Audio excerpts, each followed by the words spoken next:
Welcome in to News and Views with Tom Lamprecht. The stories you've heard and the ones you need to hear. This is not about taking away anyone's guns. We need to ban assault weapons and high-capacity magazines. Raise the age to purchase them. Repeal the liability shield. We should expand background checks. Where does it end? If you want to go on a direct attack against the Second Amendment, then that's what we'll fight over. The government's May employment report. 390,000. Your Majesty, still in the saddle. Your life, your values, your voice. This is News and Views with Tom Lamprecht on Talk 96.3 and 103.7. Welcome in. It is Friday, News and Views, and indeed there is a direct attack on the Second Amendment by the Democrats, and they're walking all over, spitting, kicking the Constitution. We'll get to that in a little bit. First, let me say it again. How about them Pirates? East Carolina University, this is more like a football score, beat Coppin State 17-1 in the first game of the Greenville Regional. The game started at 1 o'clock, finished up just about a half hour ago, and Brian Worrell, I assume he probably got the player of the game. He should have. He had 2 home runs, one as a right-hander, one as a left-hander. How often do you see that? And I think it was it in the same inning? I think it might have been in the same inning. There was one inning they just scored a massive amount of runs. Did I do that? Yeah, he did over the fence twice. ECU will play tomorrow. The winner of the Virginia Coastal Carolina game. They get underway at about 6 o'clock, and I think those fans are probably keeping their fingers crossed that we don't have that rain delayed, which looks like there's a possibility. I mean, that game should go till about 9 o'clock tonight, 9:30. Chances are we're going to have a shower or two in that time. Lots to talk about. We'll get to the Second Amendment and how the Democrats are just, again, never let a good crisis go to waste. That's exactly what they're doing. First, though, talking about the Queen still in the saddle, supposedly, but, I mean, she's still with us. But, being in her late 90s, she is not at all the events, missing quite a few. One of the interesting things that happened earlier today, Prince Harry and his wife Meghan Markle were booed as they walked out of one of the services commemorating the 70th year of Queen Elizabeth's reign. Were booed, clearly were booed. You know, it's really interesting, too, that Harry, while, he says, has he officially abdicated his role? But, he's basically just sort of stuck his tongue out like a little child at the royal family. Listen, the Brits still love their royals. And, he's on this, I guess, some woke cause. But yet he still put on all the royal bling while he was over there. Harry and Meghan want it both ways. They want to have this mystique of, we're just common folk. Yet they still get their huge allowance from the royal family. Just if you don't want to be a part of it, if maybe the Queen wanted him there. I mean, she loves her grandchildren, I'm sure. But wow. Anyway. Yeah, he and Meghan got the raspberry as they walked out of that service earlier today. So if you've thought that the FBI has learned its lesson, and if you think that the FBI, the Peter Strzok's, the James Comeys, if you think, Ray, the rest of them, if you think, they've learned their lessons, they're not going to be political, you better think again. Today, the FBI arrested Peter Navarro the day after he came out on MSNBC and vowed that he would lead the charge to impeach Joe Biden. The FBI today arrested former White House economic advisor Peter Navarro, acting on a referral from the Democrat-run House that held him in contempt for refusing to testify at the partisan January 6th committee. Now, remember, Pelosi, Queen Nancy, took the unprecedented step of refusing to seat some Republican members of the committee. When Kevin McCarthy, the minority leader, withdrew all of his nominees in response, Pelosi then handpicked the committee of 7 Democrats and 2 Republicans, contrary to the 8 Democrats and 5 Republicans that the resolution requires. So, I mean, this is a kangaroo court. This committee is just a whim by Nancy Pelosi. They ought not have any authority because from the get-go, they've been out of accord with the resolution. The committee has no official ranking member, which critics say means its subpoenas are invalid. But yet, the Dems, because Nancy Pelosi's January 6th committee demands it, they go to the FBI and say, go arrest this guy. He's not obeying. And they obey. They did it. Now, again, remember, the Department of Justice, which oversees the FBI, that is the FBI, Department of Justice, one and the same, ignored referrals for contempt of Congress when a Republican-led Congress found then Attorney General Eric Holder in contempt for refusing to hand over documents related to the Operation Fast and Furious, which led indirectly to the murder of Border Patrol agent Brian Terry. And when Congress found former internal IRS official Lois Lerner in contempt for refusing to testify about her agency's effort to target conservative groups, again, FBI did nothing. Yeah, double standard, yeah. Has the FBI learned its lesson not to politicize, not, that they're supposed to be nonpartisan? They're supposed to be enforcers of the law?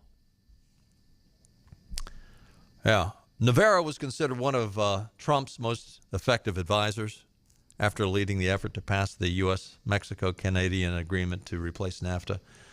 I would really, really be surprised if Peter Navarro folds on this at all. I think he'll hold his ground, and good for him.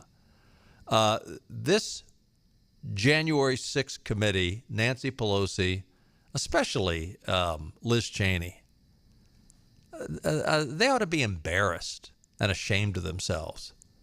This is like changing the rules to the ball game. We're going to give East Carolina 1 out per inning, and we're going to give the opposition 8 outs per inning. That's not how you play the game. You have the rules of the game. You put the rules down, and Nancy Pelosi says, screw the Republicans. I'm changing the rules. And again, they have no authority. They have no teeth. And yet you have the FBI. You got Merrick Garland, head of the Justice Department, says, oh, yeah, we'll do whatever you Democrats want. Yeah, we'll screw the Republicans. Can't make it up. And please, please, please, Republicans, when you get back in power, please don't get in there and say, oh, let bygones be bygones. We'll just forget everything that Nancy did. We'll forget everything that Joe did. We'll forget everything the FBI. We'll just bygones be bygones. That's water over the dam. No. Hold these people accountable, because they keep doing it over and over again. The pendulum swings back and forth. Hold these people accountable. So Joe Biden, of course, made a speech Thursday evening encouraging a new assault weapons ban in America, although he says, this has nothing to do with taking away your Second Amendment rights. We're not going to take away your guns. I mean, the bottom line of what he wants to do is he wants to take away immunity from the gun manufacturers so that every time a criminal uses a gun to commit his crime or to kill someone, to murder someone, the victim's family, or the victim, if they live through it, can sue the gun manufacturer. Well, what do you think's going to happen to the gun manufacturers? They will quickly go out of business. I mean, this is a great end around. I mean, kudos to Biden. This is a typical Democrat ploy. Oh, I don't want to take away your guns, But we do need to remove immunity from the gun manufacturers. And then he says, and you know what? No other company has the kind of immunity that gun manufacturers have. Which, by the way, have you heard about the pharmaceutical companies and their immunity, Joe? How many people would love to be suing the pharmaceutical companies right now that have had terrible side effects from the vaccines? But no, they don't have immunity. Yeah, what if you had someone that took a baseball bat and bludgeoned to death someone? Could you sue Louisville Slugger? I don't think so. Or if someone takes a kitchen knife and kills someone with a kitchen knife, can you sue Cutco? I don't think so. The idea that Joe gets up there and says, no other company has the immunity the gun manufacturer says, what a load. But that's what he wants to do. I don't want to take away your gun rights. I just want to make sure that the gun manufacturers go out of business so there will be no guns to purchase. Of course, he's also slamming Republican lawmakers for these, quote, common sense measures. Biden said, but my God, the fact is the majority of the Senate Republicans don't want any of these proposals even to be debated or to come up for a vote. I find it unconscionable. We can't fail the American people again. Oh, you mean like failing the American people by taking away their right or their ability to defend themselves? I mean, the propaganda that the mainstream media is peddling now on behalf of the Democrats and Joe Biden and all these, anti-gun rights individuals, anti-Second Amendment rights individuals, they could just as easily be peddling a narrative talking about the hundreds of lives, thousands of lives that are saved every year because people own guns. The deterrent of guns. Again, how many times do these shootings happen in gun-free zones? How's that working out for you? Gun-free zones. Have a bunch of kids get murdered. Conservative activist and Republican congressional candidate Robbie Starbuck cut to the heart of Biden's message, tweeting, everything Joe Biden proposed today is a threat to the Second Amendment, but the worst is repealing gun manufacturers' immunity from liability. If they end up liable for every criminal who misuses a gun, they'll go bankrupt and there won't be any guns for sale. Bingo. It's a total gun ban. Washington Times columnist Tim Young implied that Biden wants to disarm Americans because they are his enemy. Biden arms Ukraine because he believes them to be allies. Biden wants to disarm Americans because he believes them to be the enemy. I think he's got a great point there. Townhall.com managing editor Spencer Brown slammed the president for blaming the GOP. When Democrat-run cities like Chicago are dealing with high crime, Biden made the GOP out to be the problem in his remarks on gun violence. But in 2021, a dozen U.S. cities broke their homicide records, all of them led by Democrats. I've got the cities right here. I'll go over them in a minute. The answer to everything Joe Biden is saying is no, tweeted the Spectator contributing editor Stephen Miller. Wow, inflation is so bad that Biden would rather talk about disarming Americans, destroying the Second Amendment, and attacking other civil liberties, tweeted Judicial Watch President Tom Fenton. Yeah, bingo. This was predictable. That let's change the narrative. Let's change the narrative big time because everything that Joe Biden is doing is sucking.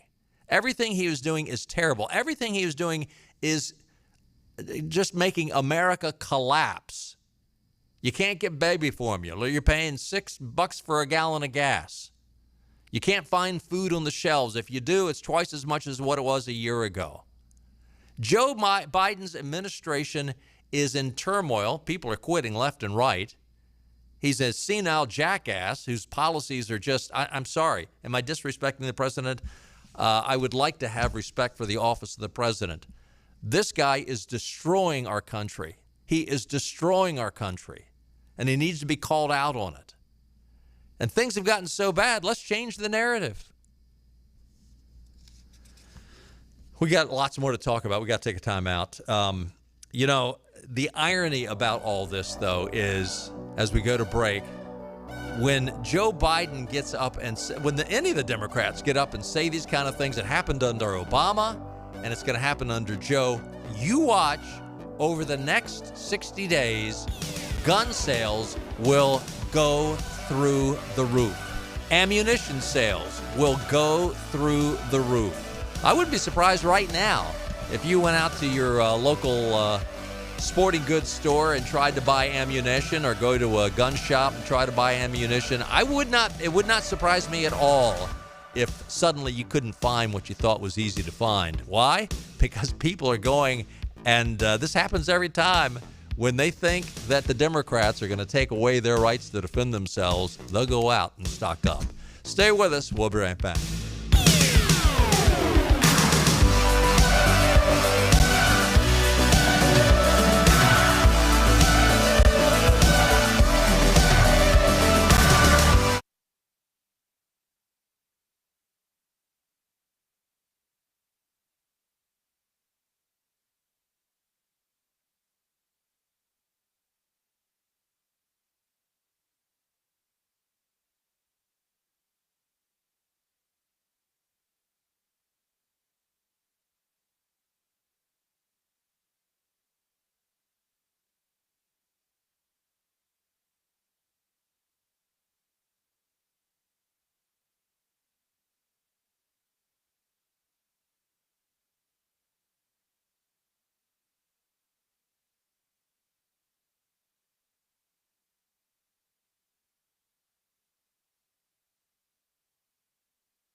Let's go, Brandon. When we're not covering Brandon's heroics. This, Brandon, what does he play? Well, Mr. President, they're not, Folks, let's hear it for Brandon. What a job he's doing. Let's go, Brandon. Now back to news and Let's views go. on 96.3 and 103.7. All right, welcome back in. News and views for a Friday. It's National Donut Day. Take your better half out for a big date tonight and go get a free donut. Krispy Kreme. And any donut you want. How about that? I will do anything. Krispy Kreme will give you anything. If it's a donut. If it's a free donut. I mean, you don't have to get the glaze. You don't have to get the plain. You can Go for the big time, the cream-filled, chocolate-covered, whatever you want. There you go. We got a winner. Taking a look at your weather forecast, thunderstorms this evening. A chance of rain is 60%, low 66. Tomorrow, cloudy skies early, then partly cloudy in the afternoon. A stray shower is possible. High tomorrow is only going to be 83, so that's going to be nice. Tomorrow night, the low of 59 with clear skies. Sunday, mostly sunny, a high of 83.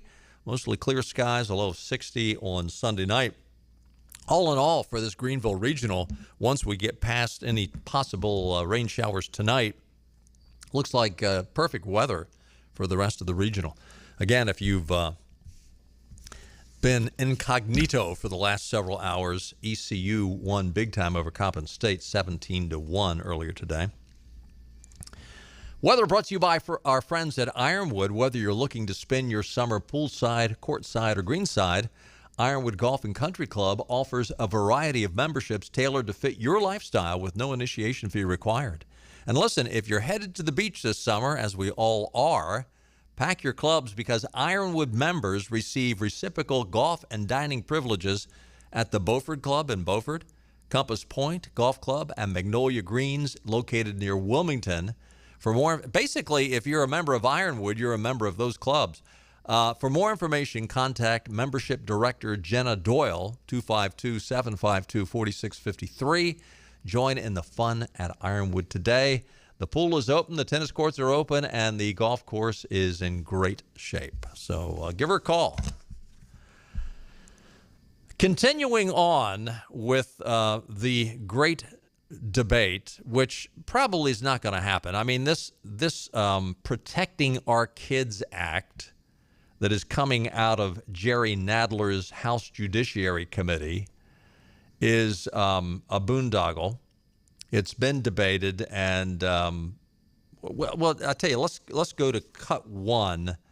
This is a member of Jerry Nadler's House Judiciary Committee, David Cecilian of Rhode Island, and you know what? And I had to beep it out. That's how vulgar this guy is. But here's what he thinks, here's what he thinks of the Constitution. Cut one. So spare me the bull about constitutional rights. Will the gentleman yield? No, I will not yield, and I'm not going to yield for my entire 5 minutes, so don't ask again. He said, you know who didn't have due process?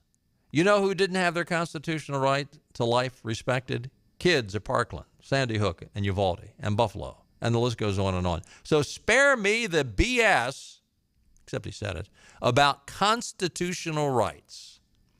Never let a good tragedy go to waste. Never let a crisis go to waste. We want our way. We want to disarm Americans. We want to make sure that we can control America, so we are going to use this as an excuse to say, you know what, screw the Constitution. And you know, they've already done it. And maybe that's one of the reasons they think they can get away with it again. They've already done it when they have taken away, when they read in to the Constitution the right to abort children. I mean, there's no way you can find that in the Constitution. Yet we had a liberal Supreme Court that said, oh, yeah, your right to privacy allows you to kill your babies. Totally bizarre. You know, this going back to this whole act, the Democrats are pushing Protecting Our Kids Act. What a crock. These are the same people who've killed 60 million Americans since Roe v. Wade passed. These are the same people. I'm going to be blunt here. Sorry, maybe you need to cover the ears of the kids if they're in the car or turn to another station. But to be real blunt here, these are the same people that want to cut off the genitalia of little boys who they're going to somehow convince that they might be transgender.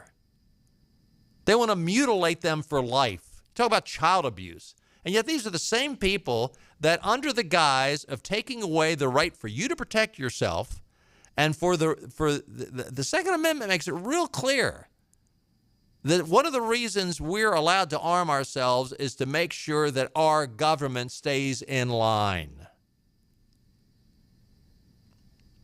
But, hey, they're going to use the name of the bill. They always do. I mean, you know, just like Planned Parenthood. Oh yeah, that's the organization that kills babies. I mean, they're constantly trying to title their liberal agenda with these nice sounding names, the Protecting Our Children Act.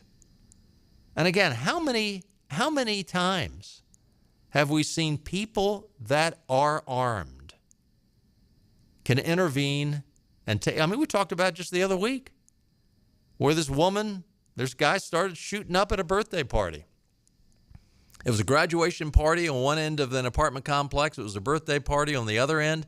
This guy sits in his car with a long rifle and starts shooting at him. And a woman there who was armed, had her concealed carry, took him out. Bam! It was all over. Nancy Pelosi said she'd take up the legislation to ban the assault weapons during a gun control rally in San Francisco this coming Wednesday. Conservatives have signaled opposition, arguing that the House measure would restrict law-abiding citizens. I'm sorry, it was probably last Wednesday she said that she would take it up.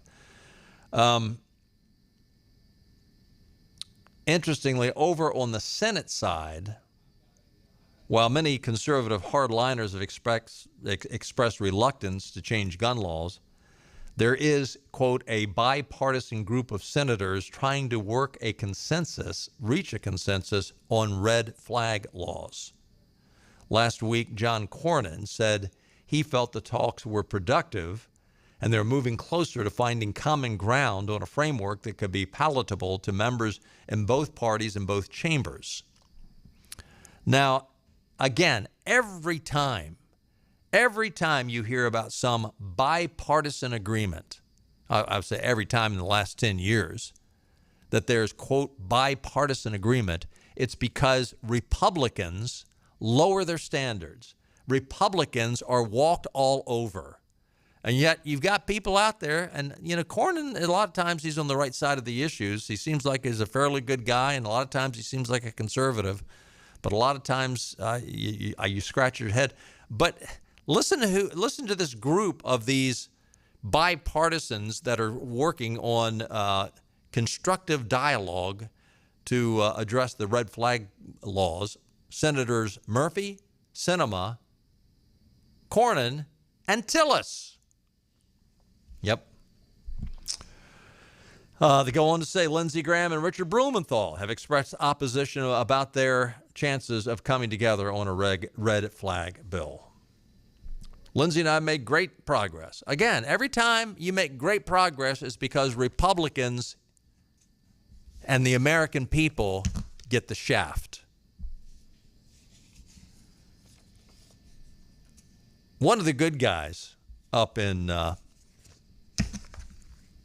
House, Louis Gohmert of Texas, he wasn't taking it. In the midst of all this dialogue, Louis Gohmert, and the reason why the audio isn't quite as clear is because Gohmert was virtually calling in to the meeting, didn't say why. But again, the Democrats were on a warpath, as Nancy Pelosi did, and again, Joe Biden slamming Republicans after, during his inaugural, he got up during his campaign, he was telling us he was going to be the great uniter. What a load that was. Gohmert was just tired of all the garbage that was coming out of the Democrats, and here's what he had to say. Cut 2.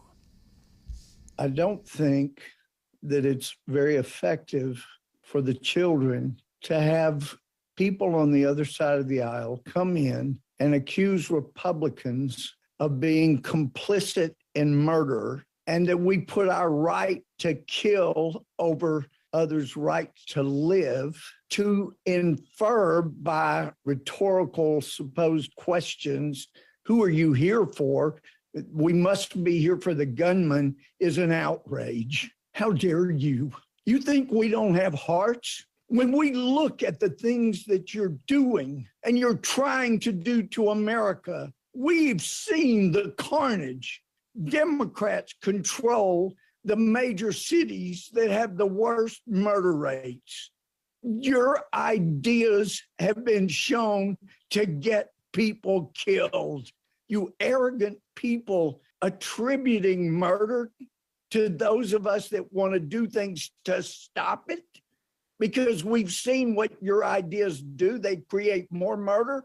We're not alleging you don't care. We're just telling you that your ideas have gotten people killed, not saved lives, for heaven's sake. And then you want to be arrogant and accuse us of murder and of not caring? If you could just possibly get off any kind of arrogant stepladder that allows you to look down on us and look back historically. Thomas Jefferson was not at the Constitutional Convention, but he said in a letter, if I could change one thing, it would be to require bills to be on file for a year before they're voted on, because he understood the mistakes that are made when you rush and make big decisions out of emotion. That's what we're trying to prevent so that we can save lives and keep people from being killed. I think back historically, we had a president in Franklin Roosevelt that on D-Day led the country in a 6 to 8 minute prayer for our troops. And now we had a president come on after Uvalde and he used God's name in vain. Most of us would consider it. It was used as an interjection, not as a source from whom to beg for wisdom, like this country did for most of our history. Well said. To his point, this is just in the news today, a California teen convicted of plowing a car into a mother and an 8-month-old will spend just 5 months in a diversionary program thanks to Los Angeles District Attorney George Gascon. According to the woman who survived the crash, despite shocking surveillance video of the August 8th, 2021 incident, numerous eyewitnesses and initial felony charges, the teen will serve a sentence at a juvenile probation camp. So he's been sent to a summer camp. That's his sentence. The victim, the mom, said, I thought those were the last moments of our lives. We were dead. The video shows this guy deliberately swerving and plowing into this mother and her 8-month-old who was in a stroller, deliberately running them over. She flips up over the top of the car. Then he tries to get away. The reason why they caught her was because a good Samaritan in his pickup truck plowed into the guy and stopped him from leaving the scene. But Gascon's office, by the way, they didn't respond to inquiries about the sentencing. But he says, you know what, we'll send him to basically a summer camp, probationary summer camp. Oh, that'll show him. Why do I bring this up here? Is because these are decisions by Democrats. Are we going to go after cars now, by the way? I mean, are we going to sue the car company? This woman, according to Joe Biden, this woman apparently could sue the car company for what this guy did, because the only people that have immunity are the gun manufacturers, not the car manufacturers. According to the police sources, the driver, 16 years old at the time, initially told investigators the victim appeared out of nowhere. Multiple videos show the car deliberately veering directly at the mother and child while speeding the wrong way down a narrow back street with no sidewalks. After mowing them down, the driver attempts to drive away only to be stopped by the pickup truck. The mom, in her statement, repeatedly called the attack an attempted murder, lambasted Gascon for what she called a policy of seeking juvenile justice with the lightest touch possible. Not just the juveniles, ma'am. This is everything he's doing. This is criminal justice reform. These are the same people that want to defund the police. They want lighter sentencing. They want no bail. You get arrested, you get to get out of jail free card. And these are the same people that are now going to tell us how to stop crime. By the way, the comments by Louis Gohmert, first of all, Louis, thank you for your restrain by just calling them arrogant people. The rest of us were thinking of a few other adjectives.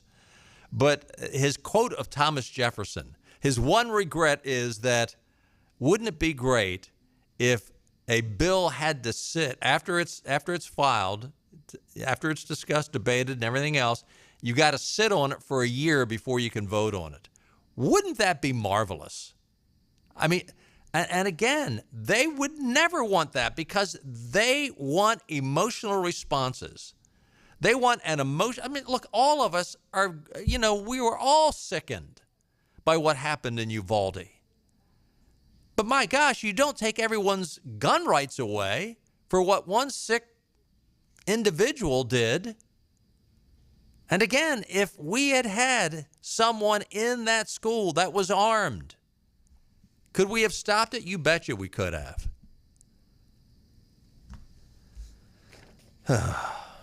Dana Loesch, who is a Second Amendment advocate, she laid into Jerry Nadler because Nadler, and so you got this one guy out of New Hampshire saying, hey, don't give me your constitutional BS. Spare me the BS about constitutional rights. Jerry Nadler then turned around and claimed that research does not back up the idea that women's gun ownership increases their safety. I mean, where do these horses' rear ends get their information from? Because, I mean, all you got to do is do a Google search, and it takes you about 30 seconds to come up with about 20 or 30 stories that prove the opposite. Nadler said, there is no research to support the idea that women's gun ownership increases their safety. So she turns around, Dana Loesch turns around, and indeed gives him article after article that proves Nadler doesn't know what he's talking about. Easy for a man protected by guns to mansplain to women that we should disarm, she said. Victim of violent home invasion speaks, credits wife with saving his life with AR-15, reads one of the headlines cited by Loesch. 911 call, I just killed him. Man won't face charges after deadly shooting, talking about the woman who shot her, or attacker inside her home. Another of Loesch's headline reads, women fights back, shoots suspect after 5 men try to rob her at ATM. She went on to say, Jerry Nadler wants more Carol Browns, linking to a story, woman killed while waiting for her gun protection. It's a story about Carol Brown, a woman stabbed to death outside of her apartment as she waited for a gun permit to protect herself against this very assailant. Mansplain to these women, the Second Amendment, advocate added, before linking to 8 more stories about women who defended themselves with guns. You know what's really interesting about this? Isn't it interesting how liberals love to tell pro-life men, you have no right to have an opinion on abortion. You have no right because you're not a woman. So therefore, you have no right to have any opinion when it comes to the pro-life issue, when it comes to the issue of abortion. Just because you're a man, you don't have any right. Now, those same liberals are strangely silent when Jabba the Hutt wants to lecture us about gun safety. Unbelievable. Thank goodness for people like Dana Loesch and Louis Gohmert. Stay with us. More to talk about. Friday's edition of News and Views comes up again in 3 minutes.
No need to search for the facts. The fact is,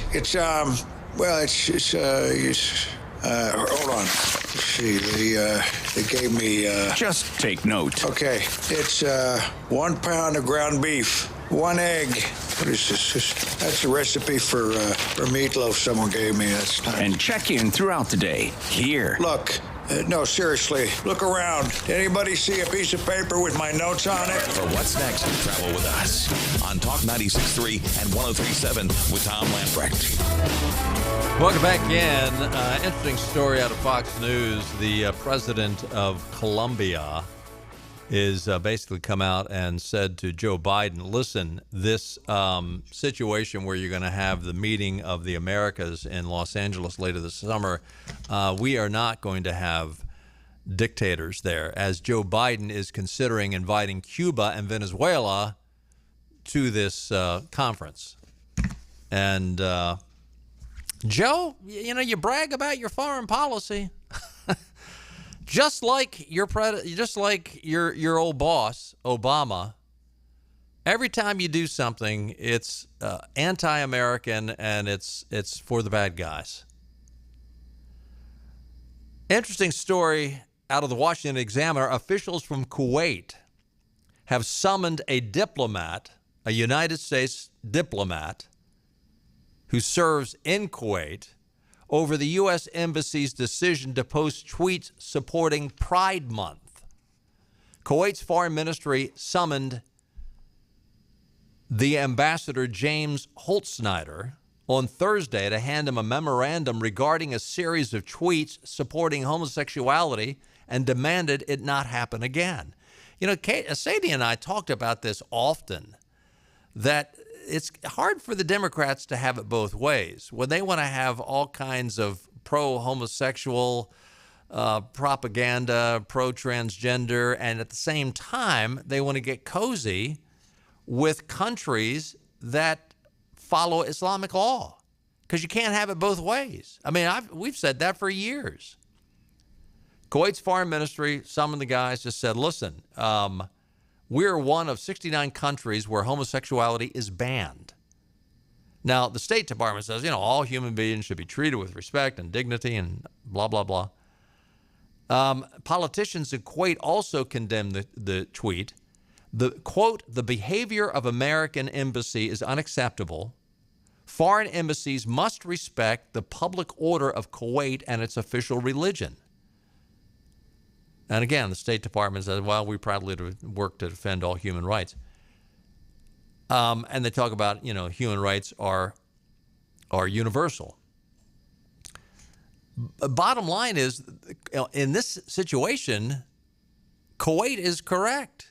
They're the ones that are calling the shots for their country. Now, you might not like it, but this guy was out of line. And it'll be interesting to see if he gets tossed out of Kuwait. But again, and what's interesting about this, Saudi Arabia is in the same boat as Kuwait. And Joe Biden announced that he wants to go visit Saudi Arabia for the purpose of begging for more oil. How do you think? I mean, are they going to just totally laugh at the guy? I mean, Saudi Arabia's already ignored his phone calls when he calls to try to get more oil. Nah, we're not taking his call. Tell him to call back later. We're busy. Unbelievable. Stay with us. I'll be right back. Whatever it's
This is your Drive at 5 and ENC with Tom Lamprecht. Welcome back to News and Views on Talk 96.3 and 103.7. Interesting story out of the state of Florida. Ron DeSantis and his folks down there have decided to take major steps to prevent young people from making hasty, lifelong health decisions that are being pushed by the woke left. Ron DeSantis is teaming up with a campaign to ban young people from undergoing transition-related procedures, such as sex reassignment surgery and taking medications such as hormone blockers. According to a letter from Florida Surgeon General Joseph Lopata, he and his DeSantis team is urging the State Board of Medicine to stop providing transition care for minors and adolescents. Thank you. Again, this is child abuse. Quote, while some professional organizations such as the American Academy of Pediatrics recommend these treatments for gender-affirming care, the scientific evidence supporting these complex medical interventions is extraordinarily weak, Lepeto said, adding the current standards set by numerous professional organizations appear to follow a preferred political ideology instead of the highest level of generally accepted medical science. I mean, that's it all over. We are making the decisions that affect children. We're mutilating their lives for life for a political agenda, not for what is best medically for these kids and their lives. It's unbelievable. 3 cheers for Ron DeSantis. I don't know that he's going to be the presidential candidate this next go round for 2024, but I certainly hope if he keeps on the same course, I hope and I think he will be a presidential candidate before too many years pass. Hey, listen, have a great week and go Pirates. Congratulations on that 17-1 win. We'll see you on Monday. Bye-bye, everybody. All right.